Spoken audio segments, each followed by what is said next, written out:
Bonjour à tous et bienvenue dans ce nouveau webinaire. Je vois que nous sommes nombreux aujourd'hui et je vous remercie de votre fidélité. Avant toute chose, j'espère que vous vous portez bien dans cette période délicate. On touche le but. J'espère que tout ça sera bientôt derrière nous.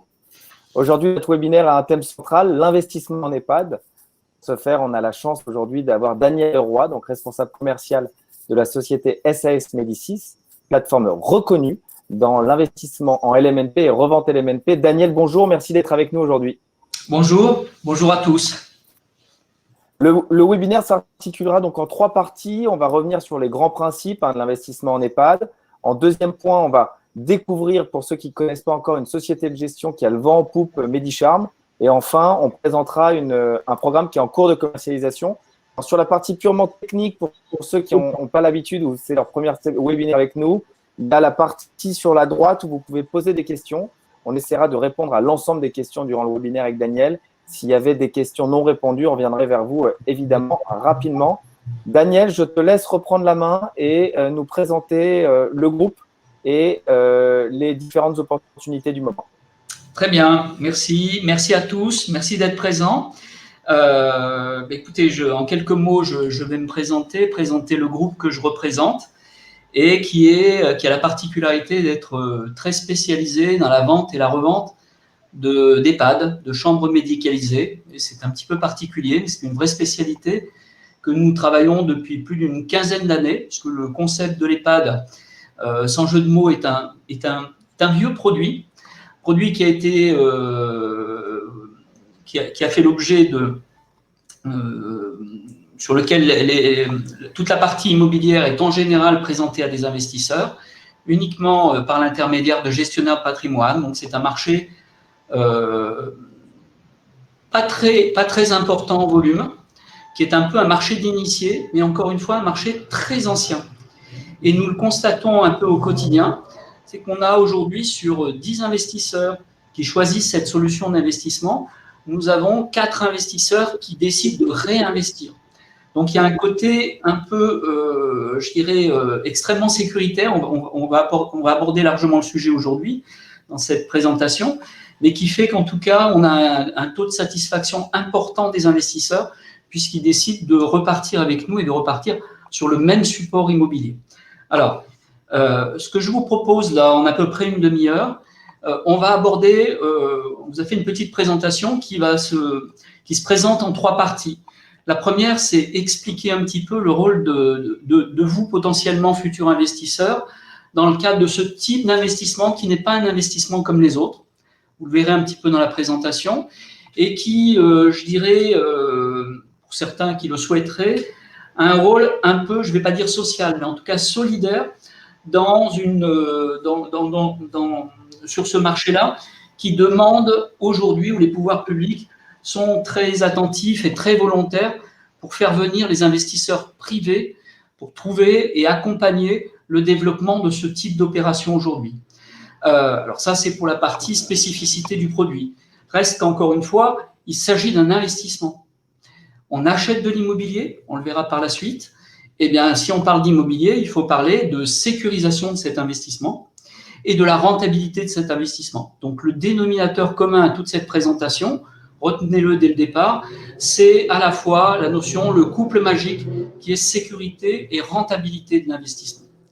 Alors, nous existons, comme je vous l'ai dit, je représente un groupe qui s'appelle SAS Médicis, qui est très, très spécialisé dans l'EHPAD, puisque nous traitons, bon an, mal an, entre 600 et 800 ventes et reventes d'EHPAD sur tout le territoire national, uniquement en direction des professionnels du conseil et du groupe Eodia. Et merci Nicolas pour cette invitation, que nous connaissons depuis des années et nous pratiquons depuis des années.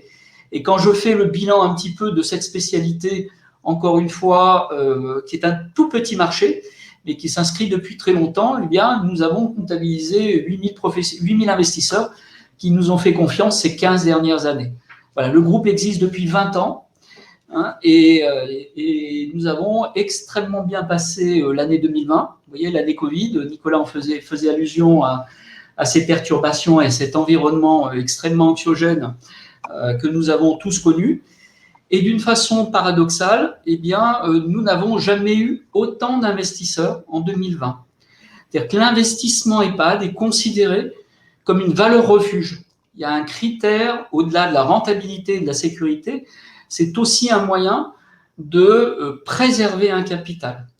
Ce qui veut dire que nous avons eu un nombre très important, plus important que d'habitude, d'investisseurs qui ont investi en cash, c'est-à-dire qui ont fait un transfert de fonds, certainement de placements financiers, en direction de l'immobilier, de cet immobilier-là, eu égard aux spécificités que je vais vous présenter derrière. Alors, investissement solidaire. Comment ça marche? Vous avez tous certainement eu dans votre vie et dans votre environnement familial ou amical franchi les portes d'un EHPAD, une maison de retraite médicalisée. Vous voyez, c'est pas très jouissif, mais en même temps, on comprend bien le rôle social de ce type d'établissement. Et il est lié à quoi? Et on va regarder, avant d'expliquer un petit peu et de donner quelques définitions sur le concept lui-même, c'est dans quel environnement se se positionne ce type d'investissement. Vous le comprenez bien, un EHPAD, c'est fait pour loger des personnes très âgées. Et je vous demanderai, si vous voulez bien, de ne pas confondre entre l'EHPAD, maison de retraite médicalisée, et la résidence service senior, qui n'a pas du tout les mêmes objectifs et qui n'est pas dans son contenu qui n'a pas du tout le même contenu.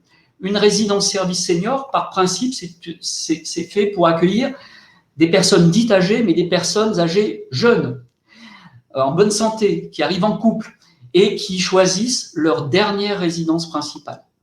Un EHPAD, c'est fait pour des personnes beaucoup plus âgées. La décision de faire venir cette personne dans ce type d'établissement est prise par la famille. Et c'est, vous le verrez, un accompagnement de fin de vie. Ce sont les derniers mois ou les toutes dernières années de vie de la personne. C'est la dernière résidence principale de la personne. Alors, avant de voir un petit peu le contenu, regardons un petit peu les populations qui sont visées. Là, j'enfonce un petit peu des portes ouvertes, si je peux me permettre, mais on sait bien qu'on est dans un pays qui vieillit. Et donc, il y aura naturellement une augmentation de la population âgée et de plus en plus âgée et qui vit de plus en plus longtemps. Donc, volontairement, on a fait un comparatif sur les 20 prochaines années, puisque c'est une bonne prospective quand on parle d'investissement sur 20 ans. Eh bien, comme vous pouvez le voir, on attend des augmentations de population, un vieillissement de la population qui est très important dans les 20 ans qui viennent.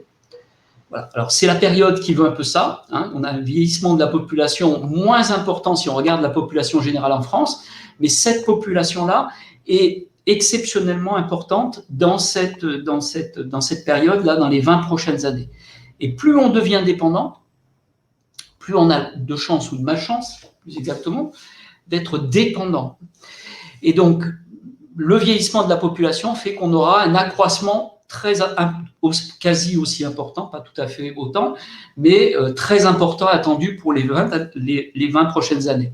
C'est bien la population dépendante et très dépendante qui ne peut plus rester hébergée chez elle. C'est cette population qui est visée par les maisons de retraite médicalisées. Ce qui voudrait dire, d'une façon purement arithmétique, qu'on devrait être en obligation d'augmenter le nombre de lits médicalisés de près de 40%. Ce qui est, hélas, pas du tout le cas et pas du tout la tendance. Donc, on va regarder un petit peu ces problématiques de marché, d'offres et de demande locative.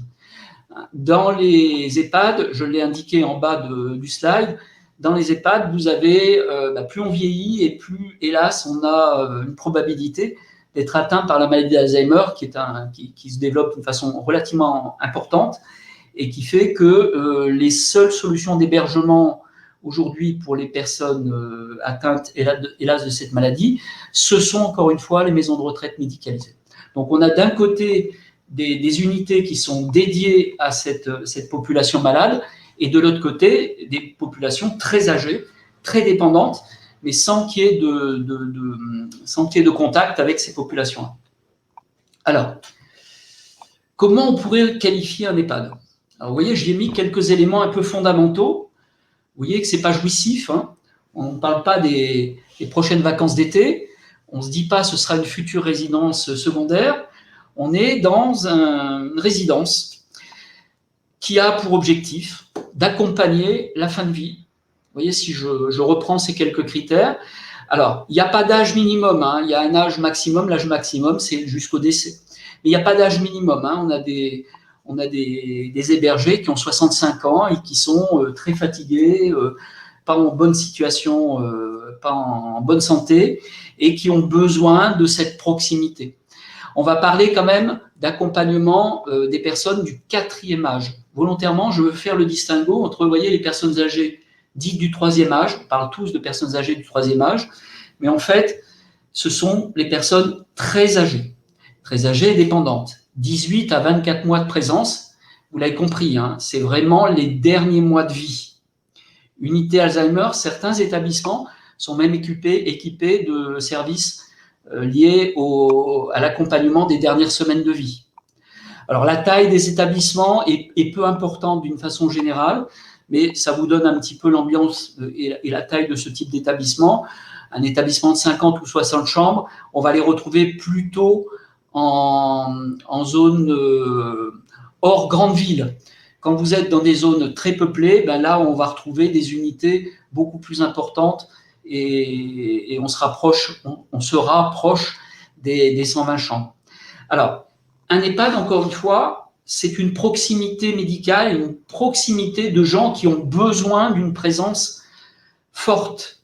Donc, ce qui est l'une des particularités de ce type d'établissement, c'est que vous avez beaucoup de personnes qui travaillent dans un EHPAD. Et retenez un petit peu la proportion, 5 salariés pour 10 résidents. On est plutôt entre 5 et 6 salariés pour 10 résidents. Et on peut considérer qu'il manque encore du personnel si on voulait vraiment être dans cette proximité. Donc, vous avez un coût qui est très important. Vous voyez, ce n'est pas l'hôpital.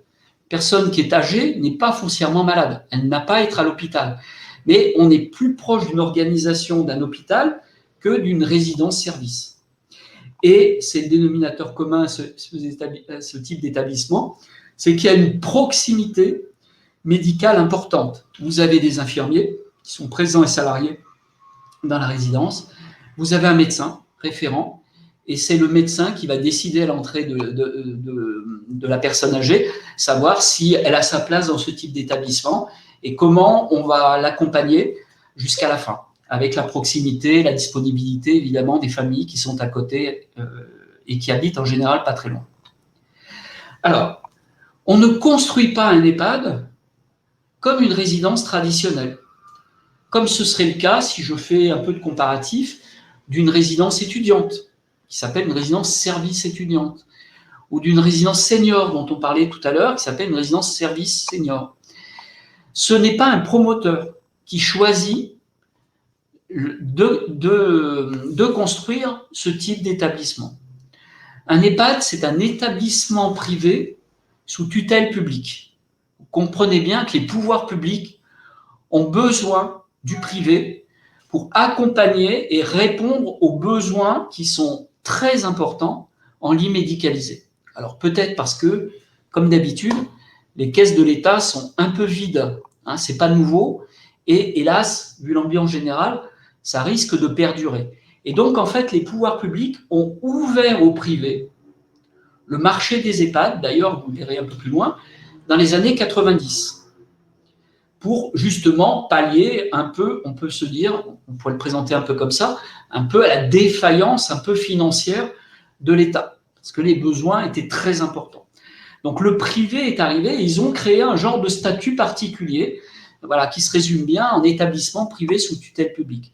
Les autorités de tutelle, ce sont les conseils généraux et les fameuses ARS dont on entend parler 4 fois par jour depuis 1 an. Les ARS, en fait, c'est l'État. Le conseil général, c'est le département. Donc, les EHPAD dépendent à la fois du conseil général, donc du département, et de l'État. Alors, comment ça se passe? Qu'est-ce qui fait un projet de création d'un EHPAD? Alors, le projet part des autorités de tutelle. Ce sont les autorités de tutelle qui identifient sur leur secteur géographique, à travers un document qui s'appelle le plan gérontologique, réunion entre le Conseil général et les ARS, pour voir si par canton, donc l'unité, la bonne unité géographique, c'est le canton, par canton, il y a une adéquation entre les besoins identifiés de l'immédicalisé et le nombre et la population visée par les EHPAD. La population ad hoc qui est présente sur le canton et sur des prospectives à 5 ans, 10 ans, 15 ans, 20 ans, sur du très long terme. On sait que cette population, si elle est là, elle a de très fortes chances d'y rester, de ne pas bouger, de ne pas déménager, et donc elle va vieillir par définition d'une année chaque année, mais elle tient compte, ces organismes-là tiennent compte également des mouvements de population, donc de l'émigration ou de l'immigration, si vous voulez, de ces populations. On peut se dire que, vous voyez, on peut considérer que le Grand Est a plutôt tendance à se dépeupler au bénéfice notamment du Grand Sud. On pourrait se dire ça comme ça. Donc tout ça est pris en considération en prospective à 5 ans, 10 ans, 15 ans. Et l'analyse fine de ces organismes va faire qu'à un moment donné, ils vont détecter un besoin de lit médicalisé sur un canton donné. Ce besoin identifié, eh bien, ils vont le soumettre au secteur privé. Le secteur privé, ce sont une vingtaine, 20, 25 groupes privés référents pour les autorités de tutelle, qui sont des groupes privés, qui sont à la fois promoteurs de leurs opérations, mais surtout des exploitants, et il va y avoir un appel d'offres.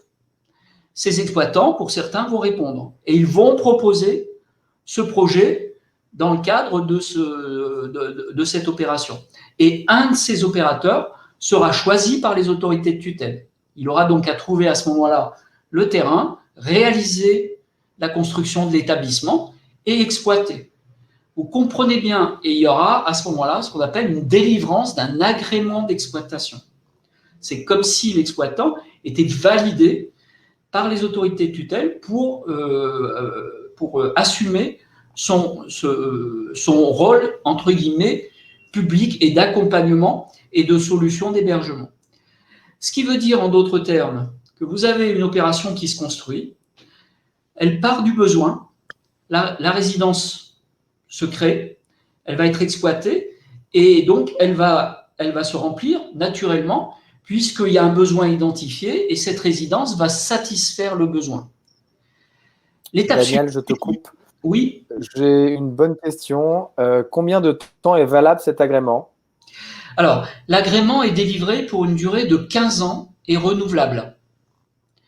Les autorités de tutelle, on peut considérer que ces autorités de tutelle, c'est un peu, si je peux me permettre, un peu la police en direction des exploitants, avec des visites régulières dans l'établissement et un engagement qui se fait, alors, officiellement pour 15 ans, mais la pratique, parce que ça fait quand même très longtemps que ça fonctionne comme ça, à partir du moment où la résidence fonctionne bien, que les hébergés sont bien traités, que tout fonctionne comme le souhaitent les autorités de tutelle, les agréments sont systématiquement renouvelés par tranche de 15 ans. 15 ans, puis 15 ans, puis 15 ans, puis 15 ans. Voilà. Ça va comme réponse? Est-ce que j'ai répondu à la question? Oui, c'est très clair, on peut avancer. Merci, Daniel. Parfait. Alors, excusez-moi, je vais juste couper mon téléphone que je n'ai pas coupé. Voilà. Alors, dernière information là sur ce slide. La résidence est en exploitation. Elle a satisfait le besoin. Les autorités de tutelle n'autoriseront plus aucune création d'établissement sur ce secteur-là. On peut donc parler d'un numerus clausus. Avec la traduction aujourd'hui en France, c'est que tous les établissements de France et de Navarre, où qu'ils soient, en zone urbaine, en zone moins urbaine, dans tel ou tel canton, dans telle ou telle région, sont tous pleins. Taux d'occupation officiel en 2019 des EHPAD en France, 98%. Et vous allez me dire, évidemment, est passé par là le Covid. Eh bien, vous avez raison, hein, ça a eu évidemment un impact, mais l'impact a fait baisser de 2% le taux d'occupation, d'une façon, entre guillemets, purement conjoncturelle. Donc, on était l'année dernière avec un taux d'occupation officiel à 96%. Vous comprenez bien qu'avec des établissements pleins, l'exploitant n'a pas de difficulté à payer le loyer. Et que l'année dernière, il a naturellement payé tous les loyers qu'il avait à payer. Alors, une particularité également sur les EHPAD. Daniel, je te coupe à nouveau. J'ai 2 petites questions et on va avancer surtout sur la partie qui nous Financière. intéresse, donc les investissements. Oui. Sur les 15 ans, il apparaît sur Internet que les renouvellements sont pour 5 ans. Est-ce que c'est une hérésie? Est-ce que ça peut arriver? Non, absolument pas. Donc, en fait, le mandat est donné pour 15 ans avec des périodes de 5 ans. C'est-à-dire comme s'il y avait un examen de passage à nouveau à la 5e et à la 10e année. Mais on est bien sur un agrément sur 15 ans. Très bien. Et une dernière question. Alors, c'est une question qu'on a pu voir d'ailleurs dans les journaux, donc ça nous permet de mettre les pieds dedans. Que se passe-t-il si les habitants ne sont pas bien traités? Donc, si tous entre guillemets, les habitants des EHPAD ont des sujets avec le personnel, avec des vols. Enfin, on en a entendu parler dernièrement. Alors, je vais dire, on entend parler presque régulièrement parce que ça fait la une du JT sur France 2. C'est-à-dire qu'en clair, lorsqu'il y a un peu de maltraitance, ça vient pas d'un groupe d'exploitants, hein, ça vient évidemment d'une personne salariée dans un établissement. On n'est jamais à l'abri de ce type de situation qui est une abomination totale et qu'évidemment, alors soit ça se voit en interne et très vite c'est traité et le salarié sera licencié sur le champ et on fera en sorte d'être dans l'accompagnement et le bien-être de ces personnes-là. Il n'y a aucune raison qu'on soit dans cette situation. C'est vraiment un dysfonctionnement sur un salarié d'une résidence qui fait un peu la une des journaux ou la une du JT le soir. Là, on le voit 2 fois, 3 fois, 4 fois, 5 fois par an. On ne sera jamais à l'abri de ça. Oui, c'est anecdotique. C'est anecdotique. Malheureusement, évidemment, ça. Alors, je peux vous assurer que les exploitants. Des personnes fragiles, et c'est pour ça. Oui, absolument. Je peux vous assurer que les exploitants sont, comme je vous l'ai dit, sont extrêmement contrôlés par les autorités de tutelle. Mais ils n'ont pas besoin d'être contrôlés parce que ce sont des professionnels. Vous avez des groupes qui sont très importants, financièrement très importants. On ne s'improvise pas exploitant d'EHPAD. Comme je vous l'ai dit, il y a des exploitants. Les exploitants sont référencés auprès des autorités de tutelle. C'est-à-dire qu'aujourd'hui, un médecin, un infirmier ne peut pas se dire « tiens, je vais devenir exploitant d'EHPAD ». On ne peut pas, compte tenu de la population qui est quand même extrêmement dépendante, on ne peut pas se retrouver dans cette situation-là. Alors, juste une dernière petite remarque par rapport à ce qui est l'environnement, si vous voulez, des EHPAD, c'est que la très grande majorité des EHPAD, ce sont des établissements publics. Donc, nombre d'entre vous qui ont franchi les portes d'un établissement, vous avez quand même 7 chances sur 10, 8 chances sur 10 d'avoir franchi un établissement public. Et les établissements publics sont les établissements les plus anciens. Je vous rappelle qu'on a ouvert aux établissements privés depuis uniquement 1990 et d'une façon accélérée jusqu'en 2020. Donc, les établissements de nouvelle génération, de dernière génération, ou en très bon état, sont des établissements privés. Alors, on termine un peu sur la partie EHPAD et la situation générale, et ça va nous permettre de passer de l'autre côté un petit peu du miroir, si vous voulez, en tant qu'investisseur. Aujourd'hui, on crée globalement le marché, crée à peu près 6 000 lits nouveaux au niveau national par an. Ça n'est rien.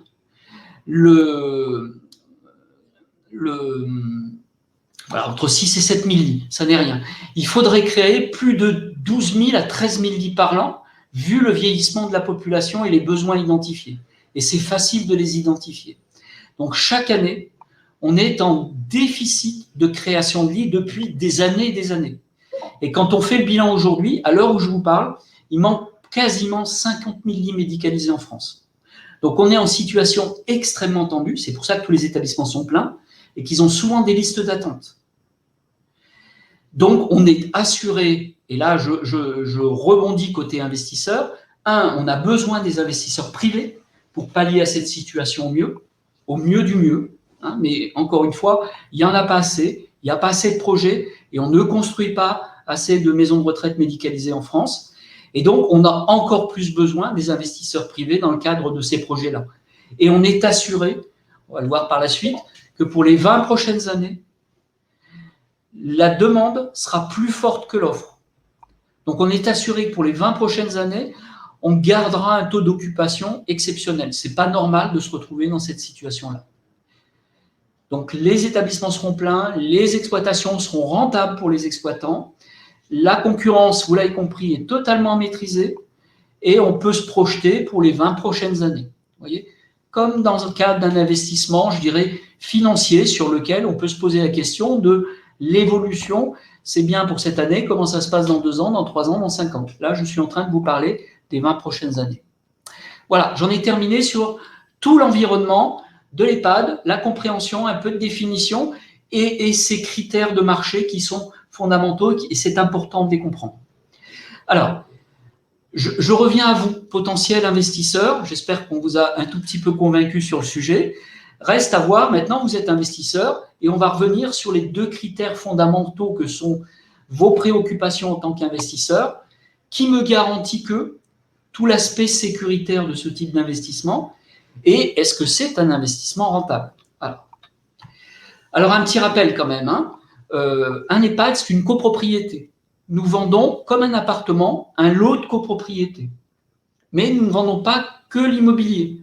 On vous vend en même temps que l'immobilier, le mobilier de la chambre. Donc, c'est immobilier plus mobilier. Votre futur locataire n'est pas la personne âgée. Vous êtes investisseur et votre locataire, c'est la société de gestion. C'est l'exploitant. Dans le cadre d'un bail commercial, c'est ce qui vous lie en tant qu'investisseur et l'exploitant qui a le statut de locataire. Et vous autorisez en même temps le locataire à sous-louer l'appartement à la personne âgée. Donc, vous n'aurez jamais aucun contact avec la personne âgée, quelle que soit la situation.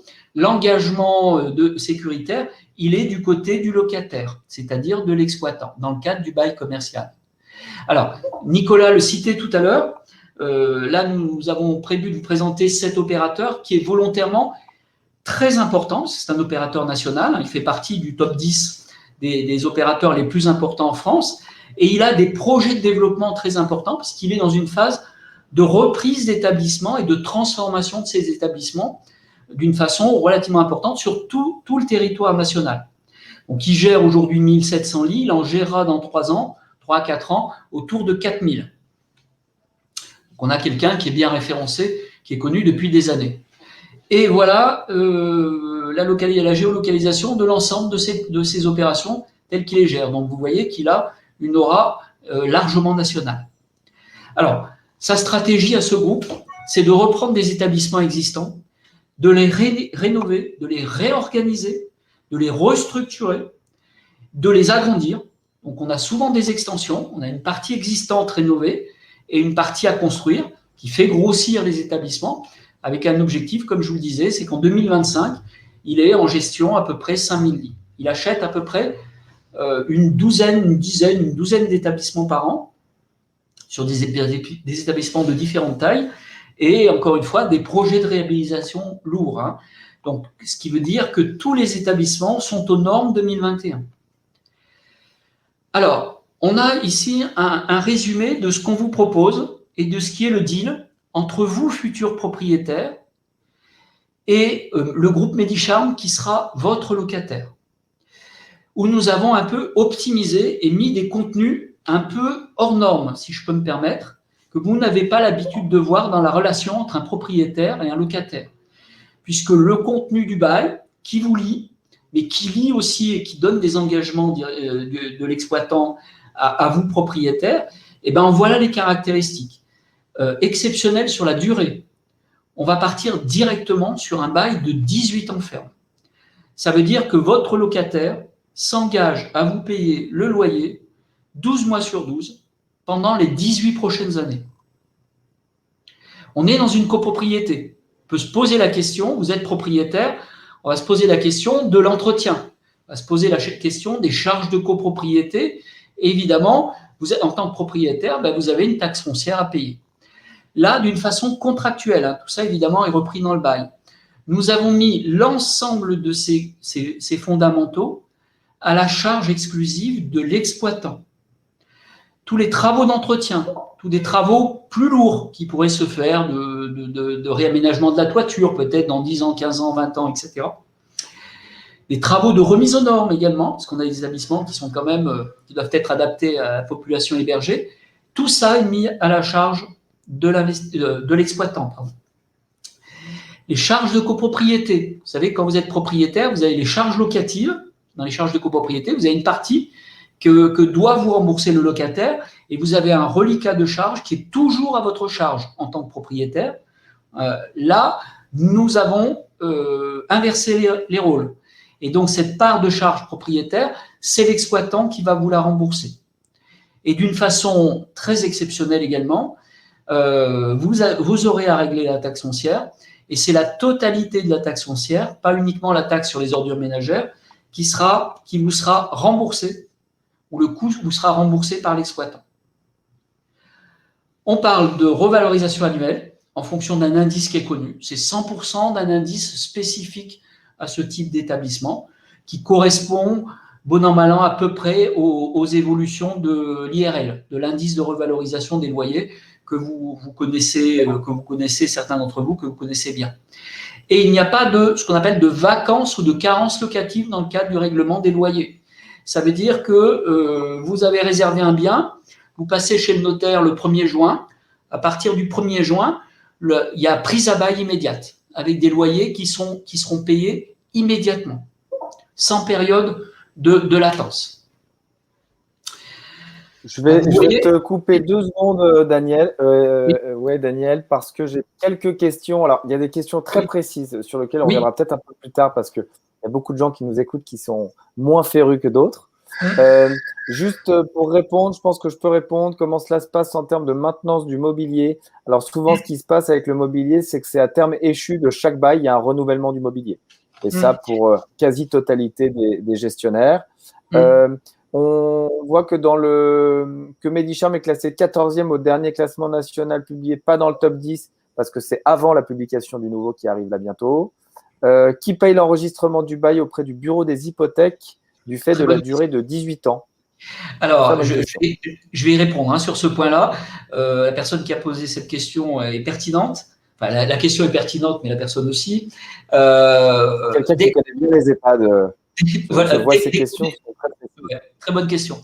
Dès qu'on est sur des baux de plus de 12 ans, on considère qu'il s'agit d'un bail long et qu'à ce titre-là, on est en France, donc on parle de taxes dans tous les sens, et vous avez une taxe spécifique sur les baux dont la durée initiale est supérieure à 12 ans. Donc là, on est entre 12 et 18 ans, et la base du calcul de cette taxe, qui est minime, c'est 0, quelque chose, est calculée sur le volume de loyer payé entre la 12e année et la 18e année. Donc, on pourrait se dire que c'est quand même une somme.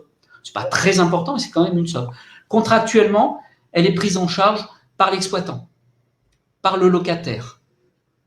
Donc, il n'y aura pas de surcoût le jour de la signature chez notaire. Est-ce que j'ai répondu à la question? Super.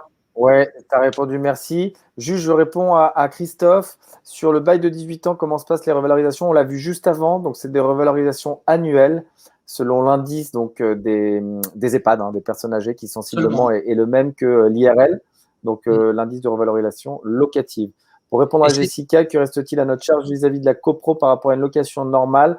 Il est évident que c'est très compliqué de différencier parce qu'en EHPAD, il n'y a rien à votre niveau. Il n'y a même plus la taxe foncière, notamment dans ce bail avec Medicharm, qui vous est remboursé après paiement à 100%. Alors, vous allez voir que ça simplifie la présentation, l'étude d'un exemple que je vais vous présenter, puisqu'on va avoir pas mal de postes à 0. Alors, juste un rappel, mais ça, c'est votre métier, Nicolas, et toute ton équipe, de présenter à l'ensemble de tes clients et amis tous les avantages de la location meublée, puisqu'on s'inscrit bien dans le cadre du loueur meublé non professionnel. Donc, je ne vais pas revenir sur ces éléments-là, j'en ai repris 2 volontairement, juste pour mettre le doigt notamment sur un point particulier. Mais là, on a une combinaison extraordinaire qui est l'EHPAD qui rentre dans le cadre de la location meublée. Donc, on bénéficie de tous les avantages de la location meublée et de l'EHPAD qui va être un petit peu fort au niveau des chiffres, parce que c'est sur l'EHPAD qu'on a en général les rendements les plus élevés. Alors, juste un rappel très vite sur la location meublée. Quand vous êtes dans le cadre d'une acquisition d'immobilier neuf, là je parle pour le neuf, qui est assujetti à TVA, dans le cadre de ces opérations, en tant que loueur meublé non professionnel, vous êtes assujetti à TVA et à ce titre-là, vous pouvez parfaitement demander à l'administration fiscale dans le cadre de ces opérations le remboursement de la TVA. Évidemment, tout ça, nous l'organisons. Donc, 100% de nos clients, évidemment, bénéficient du remboursement de cette TVA. Deuxième point fondamental, c'est la notion d'amortissement. Alors, je ne vais pas expliquer ce que c'est ce soir que les amortissements, mais les conseillers d'Eodia informeront qui de droit, mais c'est extraordinaire. Alors, les amortissements, si certains d'entre vous sont des professionnels, savent parfaitement ce que c'est. C'est une charge, mais qu'on ne paye pas, globalement, qui vient en remplacement, en compensation d'une dégradation du bien lui-même. Sauf que là, vous êtes un investisseur privé, vous achetez de l'immobilier, du patrimoine, et dans ce cadre de ce statut, on vous fait bénéficier des avantages des entreprises. C'est extraordinaire. Et depuis longtemps. Je reviens juste, Daniel. Évidemment, les amortissements, on aura le temps d'en parler chacun qui est présent ce soir avec vos conseillers consultants. On pourra même refaire un webinaire uniquement sur le LMNP parce qu'on a beaucoup de choses à dire. Pour la récupération de TVA et la gestion de la comptabilité, parce qu'il y a une petite compta à faire, il y a une déclaration d'existence à être donc en loueur meublé non professionnel. Tout ça, on accompagne également donc avec des comptables en interne. Et quand on est membre du CGA, bon, c'est un peu précis, mais centre de gestion agréé, vous avez 2/3 de la prestation de l'expert comptable qui part en réduction d'impôt. Donc, tout ça pour vous dire que les montants de comptabilité, pour vous faciliter complètement la vie, aller au-delà des avantages de l'EHPAD, il va même dans la comptabilité où on a un avantage fiscal. C'est juste un tout petit point, un peu précis, mais qui rentre dans le package global des coûts. Absolument. Si je peux juste rajouter quelque chose sur un d'entre vous ou certains d'entre vous qui n'auraient pas franchi le pas et qui n'auraient pas ce statut de loueur meublé non professionnel, l'objectif, c'est que globalement, vous ne vous occupez de rien. Tout ça est bien ficelé, bouclé. Il y a les bons intervenants aux bons endroits qui va faire qu'il n'est pas plus compliqué d'investir dans une opération en loueur meublé non professionnel et en EHPAD que d'acheter un appartement traditionnel et de le confier à un administrateur de biens. C'est la même chose. Vous n'avez pas à être des professionnels dans le cadre de ces opérations. Vous avez un statut d'investisseur. Point. Alors, là, c'est simplement pour la compréhension. Je vous ai pris un exemple. On va regarder quelques chiffres, si vous voulez bien. Voilà les données. Alors, juste un rappel de la tranche marginale d'imposition qui est pour chacun la vôtre. Et j'ai pris cet exemple-là parce que il est assez parlant. Vous pouvez être en dessous de cette tranche marginale ou au-dessus de cette tranche. Tout ce qui est revenu du capital et revenu immobilier vient naturellement se rajouter, alors qu'il s'agisse de revenus immobiliers traditionnels ou de revenus de location meublée. Ils ont un point commun qu'ils viennent se rajouter à l'ensemble de vos revenus professionnels et sont toujours imposés dès le premier euro, sans abattement, à la tranche marginale d'imposition. Et comme on est un peu champion du monde en France, on va y rajouter l'assujettissement à la CSG, CRDS. Ce qui veut dire que quand vous êtes dans une tranche marginale d'imposition à 30%, les revenus de l'immobilier sont, pour rappel, imposés à 47,2%. Donc, on va voir justement l'impact, l'objectif étant de maîtriser ces revenus pour faire en sorte que vous n'ayez pas cette imposition-là.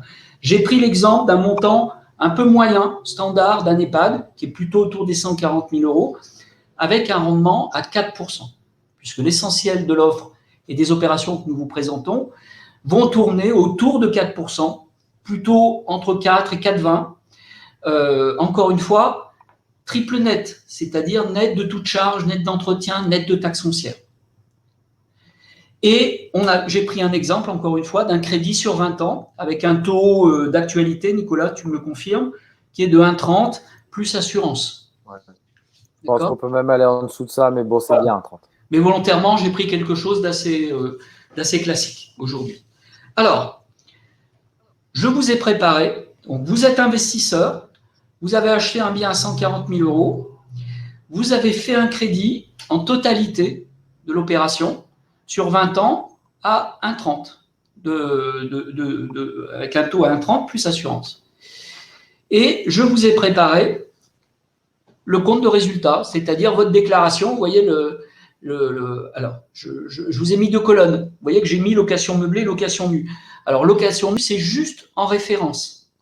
Parce que dans le cadre de ce type d'investissement, l'investissement relève de la location meublée. Alors, on peut regarder un petit peu et en comparaison par rapport au choix que vous pourriez avoir en disant, tiens, j'ai 140 000 € à investir, j'ai le choix d'acheter un appartement en location nue avec des recettes à l'identique pour faciliter la comparaison, ou d'acheter une chambre médicalisée, un EHPAD, sur les mêmes bases, partant des mêmes recettes et voyant comment fiscalement et comptablement sont traitées ces opérations. Alors, on va le décliner si vous voulez bien. 4% de 140 000 €, on est à 5 600 € de recettes. Alors, vous allez avoir un petit peu de frais de gestion. Alors, les frais de gestion, c'est, nous avons considéré que dans le temps, vous, en tant qu'investisseur, vous avez besoin d'une proximité, une personne qui puisse vous renseigner en permanence. C'est comme un administrateur de biens. Alors, ça fait partie de nos services où on accompagne, si vous voulez, tous les propriétaires dans le temps. Vous voyez qu'on n'est pas dans une démarche, si vous voulez, de vous présenter un bien à la vente. On vous présente un bien à la vente, on vous accompagne jusqu'à la signature, on vous accompagne jusqu'au règlement des premiers loyers, on va vous accompagner dans le temps pour des années et des années. C'est cette relation de proximité qu'on a identifiée et qui fait ce type de frais, 170 € à l'année. En version location nue, c'est un administrateur de biens classique à qui vous confiez la gestion de votre bien. Vous avez des charges de copropriété, c'est les fameuses charges de copropriété qui sont déduites des charges locatives. En location nue, vous avez toujours à payer des charges de copropriété. Là, on l'a dit, il n'y en a pas. On vous a dit tout à l'heure que vous allez avoir un comptable, un cabinet fiscal qui va vous accompagner fiscalement. En voilà les honoraires, 240 € à l'année. Ils ont été évidemment largement négociés pour l'ensemble de nos clients investisseurs au niveau national. La taxe foncière, dans une acquisition normale, vous avez à la payer. Je vous l'ai dit tout à l'heure, pas de taxe foncière. Les intérêts d'emprunt, c'est le même crédit, mêmes intérêts d'emprunt dans les 2 cas de figure. Par contre, ce qui va faire la différence, c'est les fameux amortissements.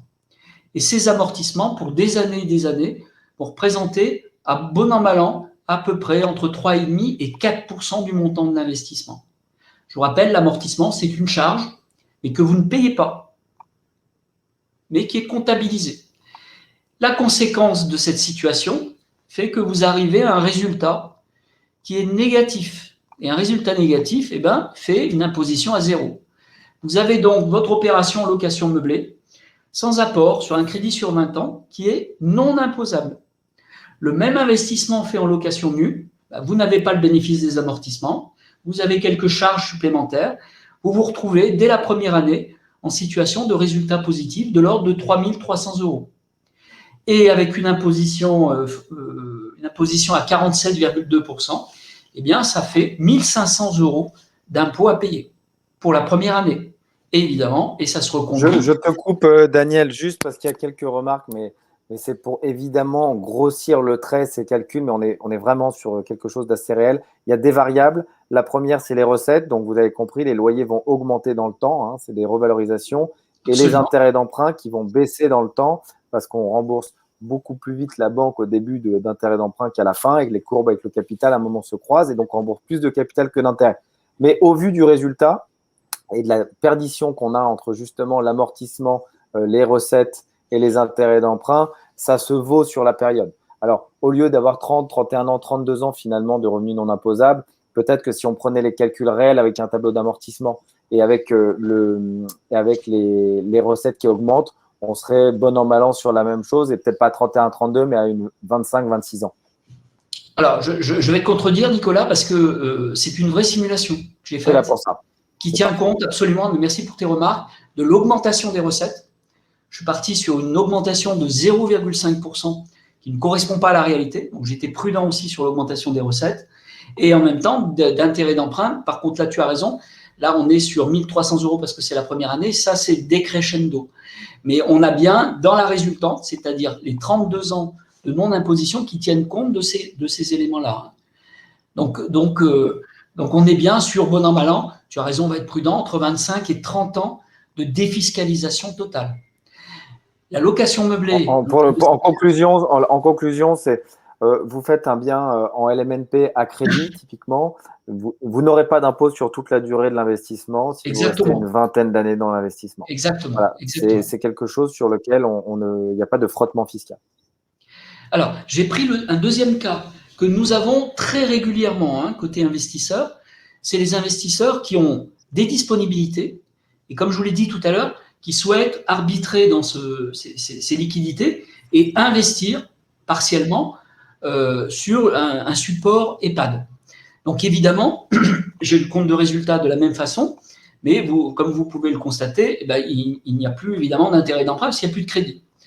On se retrouve dans une situation même sans crédit, grâce aux amortissements, avec un résultat proche de zéro, voire même légèrement négatif. Nous arrivons donc à la même conclusion, c'est-à-dire avec un résultat à zéro, une imposition à zéro. Et là, on est sur une situation un peu différente, puisque cette situation va perdurer une vingtaine d'années, pas 25 à 30 ans comme on l'a vu tout à l'heure. Ce qui veut dire qu'aujourd'hui, si je résume, parce que ça c'est un élément important, aujourd'hui vous avez un capital disponible qui dort un peu à la banque, les taux d'intérêt n'ont jamais été aussi bas, mais vous ne souhaitez pas prendre un crédit pour faire ce type d'investissement, vous souhaitez avoir des revenus les plus importants possibles et les plus faiblement fiscalisés. Le fait de choisir le support EHPAD va vous permettre d'avoir un rendement à 4%, tel qu'on l'a vu, net de charge, et après fiscalité. Je vous rappelle que l'inflation, si je ne dis pas de bêtises, Nicolas, doit tourner autour des 1,60, 1,70, quelque chose comme ça. Ouais, c'est le dernier chiffre. Ouais, tout à fait. Voilà. Donc, ça veut dire qu'on fait plutôt 2,5 fois l'inflation. Daniel, on a évidemment, on est en train de dépasser le temps, mais c'est évidemment très intéressant. Je veux juste tenir un peu au courant notre auditoire qu'on arrive sur la fin. Là, on a fini la présentation et on va présenter très, très rapidement le programme en commercialisation, sachant que ce sera un des exemples et nous avons d'autres opportunités avec ce gestionnaire à vous proposer sous peu. Absolument. Alors, sur ce dernier tableau, et j'en ai terminé, j'ai voulu vous présenter un petit peu toutes les situations en fonction de l'apport que vous mettez sur l'opération, qui se traduit par un effort d'épargne ou pas, ou une rente, et encore une fois l'enrichissement, c'est-à-dire le taux de rendement interne. Si on fait un passage à 20 ans et un passage à 25 ans. Vous l'avez compris, on peut autofinancer l'opération, comme ne pas mettre quasiment un centime d'apport dans l'opération. Tout est possible. Et la solution intermédiaire, volontairement, je vous l'ai présentée parce que, évidemment, qu'on a un certain nombre d'investisseurs potentiels qui sont concernés par cette situation. C'est l'argent qui dort sur 2 livrets A de caisse d'épargne. Ça fait des années qu'il dort, comme une somme là qui est disponible et qui rapporte plus rien. Simplement, le fait de récupérer cette somme, de le mettre dans l'apport, de le compléter avec un crédit sur une durée qui serait plutôt de 25 ans ou de 20 ans, fait potentiellement un effort d'épargne de zéro. C'est juste un transfert et un rendement interne de plus de 5%. C'est-à-dire qu'en clair, de l'argent qui dort, qui vous rapporte aujourd'hui 0,50 par an, gracieusement, merci les banquiers et les pouvoirs publics, vous allez faire x10 en termes de rendement interne. Pour ceux qui cherchent de l'épargne, de la disponibilité, un complément de revenu de retraite avec des liquidités qui dorment, le transfert et le paiement en cash va faire une rente pour la première année, parce que tout ça est revalorisé tous les ans, on démarre à 462 € par mois. Pour ceux qui ne voudraient pas mettre d'apport, l'effort d'épargne, vous le voyez, en fonction de la solution crédit sur 20 ans ou sur 25 ans, on va naviguer entre 180 et 300 €, 310 € d'effort d'épargne par mois. Donc largement à la portée d'un grand nombre d'investisseurs. Vous voyez qu'on n'est pas sur des fondamentaux, des chiffres forts, Et regardez quand même les rendements internes, hein. On va naviguer entre 4, 5, 6, voire 7%, plus de 7% de rendement interne annuel. Voilà l'optimisation, location meublée et EHPAD. Alors, je vous laisserai avancer évidemment avec chacun de vos conseillers en fonction de vos propres attentes, vos propres objectifs. Il y a plusieurs situations qui font comme solution un petit peu optimum l'investissement EHPAD. Ça, c'est pas ma partie, c'est la relation que vous allez avoir avec vos conseillers qui seront évidemment très, très à votre écoute. Alors, merci. Je te coupe, Daniel, 2 secondes. Je suis confus, j'ai quelques questions. On n'aura pas le temps de répondre à tout, mais en règle générale, j'ai beaucoup de questions sur l'amortissement. L'amortissement, réellement, rapprochez-vous de votre conseiller, de moi, de éventuellement Daniel. Si vous n'êtes pas encore conseiller du cabinet, on fera des simulations adaptées à votre situation avec un programme en particulier et on regardera concrètement l'amortissement et la duration de l'amortissement qu'on prend. Parce que l'amortissement, il est différent selon l'immobilier. Le mobilier, je ne reviendrai pas dessus tout de suite, mais c'est assez simple à comprendre. Mais pour ce faire, il faut qu'on fasse des simulations personnalisées. Sur la sortie en EHPAD, comment on fait pour vendre? On vend comme un bien immobilier traditionnel. On n'est pas sur un bien appartement qui va faire de la plus-value. On va revendre au prix d'achat, plus ou moins inflation. Donc, on n'est pas là pour faire de la plus-value foncière. On est là pour avoir des compléments de revenus sans fiscalité et en n'ayant rien à faire et pas de charges supplémentaires pendant une très longue durée. Donc là, typiquement, quand on a besoin de compléments de revenus non fiscalisés, c'est une très, très bonne solution. Si on fait ça pour faire de la plus-value foncière, il ne faut pas investir en EHPAD. En revanche, je reviens aussi sur comment se passe la sortie. Évidemment, on vous accompagne. Aujourd'hui, on travaille avec de nombreux acteurs, dont Médicis naturellement, sur la revente des biens LMNP, que ce soit des EHPAD ou même en gérer, des résidences étudiantes, résidences de tourisme et autres. Le calcul de la plus-value, je prends plein de questions qui m'arrivent, je réponds au fur et à mesure. C'est très intéressant. Le calcul de la plus-value, c'est le même calcul que l'immobilier traditionnel. Donc, avec la fin au bout des 21-22 ans, sur la partie imposition, vous savez, qui est dégressive sur l'immobilier. Et à la fin, il ne restera plus que les prélèvements sociaux pour arriver aux 30 ans à une exonération totale. Sachant que vous l'avez compris, vu qu'on n'est pas dans un objectif de plus-value, l'impact de la plus-value potentielle, il est assez réduit. Voilà. Sur l'intérêt de ce type de location par rapport à un investissement SCPI, là, je reconnais bien nos clients, c'est très différent. Évidemment, la différence va jouer sur la fiscalité, sur le projet à long terme, sur l'augmentation ou non du prix de la part. Donc, ça, je vous laisserai revenir évidemment auprès de votre conseiller qui vous fera des simulations très adaptées. Voilà. Et sur comment ça se passe en fin de bail, est-ce qu'il y a des exploitants qui peuvent reprendre évidemment des exploitations en cours? Oui, et c'est le cas. Les gros absorbent les petits. C'est malheureux, mais c'est un peu comme dans la vraie vie. Donc aujourd'hui, on a des grosses concentrations de gros acteurs, des gestionnaires qu'on connaît, Orpea, Corian, Domidep, Le Noblage, Colisée, j'en oublie, avec qui on travaille évidemment. Et l'arrivée justement de Medicharm, on a parlé d'eux, on ne parle pas que d'eux, mais c'est pour vous montrer que là, on est typiquement sur une reconcentration d'achat de petites exploitations qui vont être complètement refaites, étendues, parce qu'une fois qu'on a l'agrément, si on a du terrain, on peut étendre et rajouter des lits et avoir donc une gestion qui va être pérenne et sereine sur le même type de bail finalement d'une résidence à une autre. Dernier point, sur la localisation en EHPAD, on n'est pas dans un objectif d'immobilier traditionnel, à chaque fois on fait la comparaison. C'est en fonction des besoins des départements et des régions, donc fait en fonction donc, du Conseil général et aussi de l'ARS. Donc, qu'on ait une exploitation au fin fond de la Creuse ou dans le centre de Paris, ça n'a évidemment aucun intérêt ou l'un ou l'autre. C'est plus la proximité avec la famille quand on met un occupant dans un EHPAD. Et vous l'avez vu, c'est très compliqué aujourd'hui de trouver des places en EHPAD parce que le taux d'occupation est important et ça n'a rien à voir avec les baux, évidemment, des investisseurs qui peuvent être renégociés ou non à la fin du bail. Voilà, j'ai repris beaucoup de choses. On vous remercie énormément pour votre participation. Merci à tous d'avoir été là. Merci de nous avoir écoutés sur la présentation. Rapidement, Daniel, pardon, je vois Eric parce que tu es connecté avec le profil d'Eric, le collaborateur de Daniel. C'est pour ça que je fais des erreurs de temps en temps. Un EHPAD Medicharm, typiquement à la Juvenie Pézac, bail 18 ans ferme. Je te laisse en dire 2 mots. Oui, voilà, qui est Daniel, un s'il te exemple plaît. parmi d'autres, hein, voilà, mais qui est un exemple d'actualité et ça décrit bien un petit peu tout ce qu'on vous a présenté en termes de stratégie du groupe, de positionnement et de produits finis tels qu'on peut vous le présenter. Donc le bail de 18 ans le bail 18 ans ferme, triple net, tel que je vous l'ai présenté, je passe là-dessus. On a abordé tous ces sujets-là avec les loyers immédiats, etc.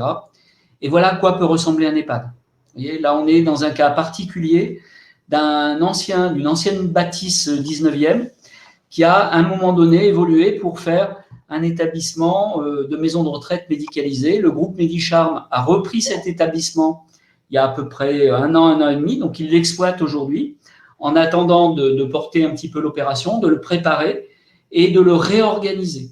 Et on a prévu sur cet établissement, donc je vous montre un petit peu à quoi ressemble l'établissement, vous voyez, ça fait un peu château, et la façon dont l'établissement a pu être en partie rénové. Alors là, vous le voyez, un peu dans son jus, hein, parce qu'il va être ravalé, il y aura quelques travaux sur la toiture là qui sont nécessaires, il y a déjà eu des travaux qui ont été faits à l'intérieur.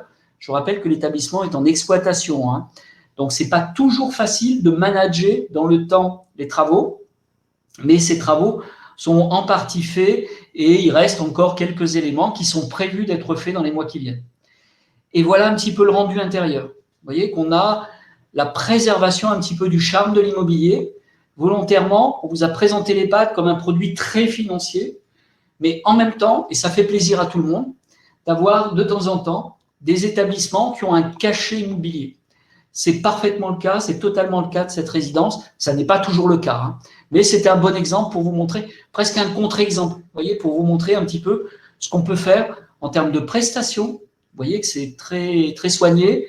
Vous voyez, je ne parlerai pas d'EHPAD, on pourrait parler quasiment d'un établissement de charme touristique. Bon, évidemment, là, vous n'avez pas vu avec les personnes âgées qui sont dans la résidence. Et voilà un bon exemple de ce qu'on sera en mesure de vous présenter et d'une façon un petit peu répétitive. Dernier point, j'ai quelques questions. Je sais que Oui, ça avec plaisir. interroge pas mal sur la prise en Oui, charge des gros travaux. Donc, en oui, effet, il y a certains gestionnaires aujourd'hui qui ne prennent plus en charge le 605, 606. Donc, la gestion des gros travaux par le gestionnaire, ou vous, si typiquement on parlait de toiture, il y avait la toiture à refaire, vous n'avez pas de charge évidemment à payer. C'est pris en charge par le bail. Le 605 a absorbé le 606. Il y a encore besoin de le mettre. Ça, c'est purement juridique dans les baux pour ne pas avoir de problématiques. Et il y a certaines choses qui sont exclues du 605 et d'autres du 606. Donc, oui, il faut faire attention aux baux et aux gestionnaires que vous choisissez. C'est très important de regarder la prise en charge des gros travaux. C'est aussi le cas pour des résidences qui sont neuves, parce que même si vous avez la loi décennale qui vous protège, 10 ans, ça va très vite. Et même dans la décennale, il y a certaines choses qui sont évacuées des gros travaux. C'était la dernière petite parenthèse. Merci à tous. Merci Daniel pour ton temps, pour avec tes plaisir. explications très, très précieuses.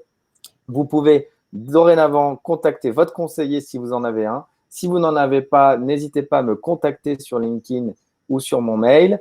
Je vous remercie beaucoup. Bonne soirée. Faites attention à vous et on vous tiendra au courant du prochain webinaire rapidement. Merci beaucoup. Bonne soirée. Bonne soirée.